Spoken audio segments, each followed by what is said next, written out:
Marty Monroe represents the breast cancer survivors, bosom buddies. Here comes Marty. She'll be followed by Michael Creel. Marty, welcome. Glad to have you here. Thank you. Thank you very much. I am very excited. Tomorrow's my birthday, and I'm going to see 58. The greatest gift I ever received on my birthday was an early diagnosis of breast cancer, and that gift is now 4 years old. I'm always grateful for the care I received at Moffitt and give praise to God for who provided me grace, strength, and marijuana.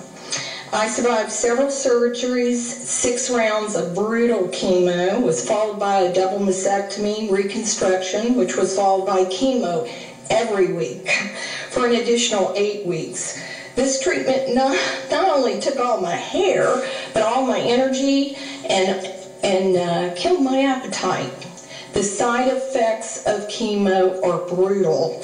Your mouth tastes like you've been drinking tin, you have severe bouts of nausea, you have incredible fatigue, little sleep, no appetite. Hell, they're poisoning you.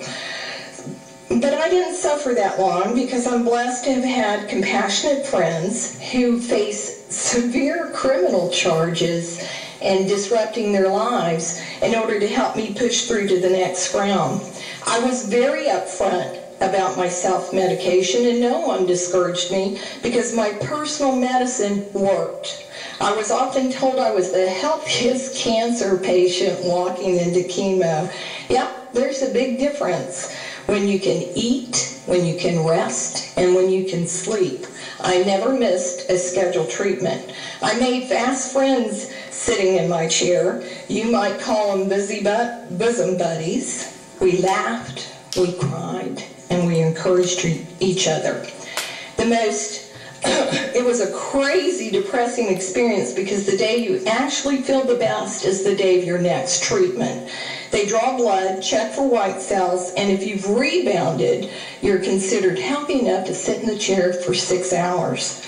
The nurses, they tried to take away the sadness and the depression and the stress for looking at the IV in your arm with old reruns of Andy of Mayberry. And yep, I've seen them all several times.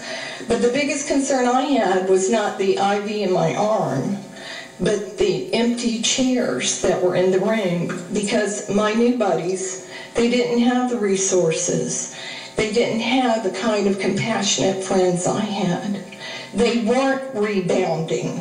They missed treatments. They were falling further behind.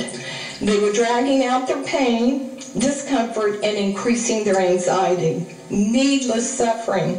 Yeah, I support this bill. It's a wonderful start, but it doesn't help people like me. It doesn't help my bosom buddies, and there's still suffering going on needlessly in Florida because of the prejudice against medical marijuana. Marty, thank you very much for coming.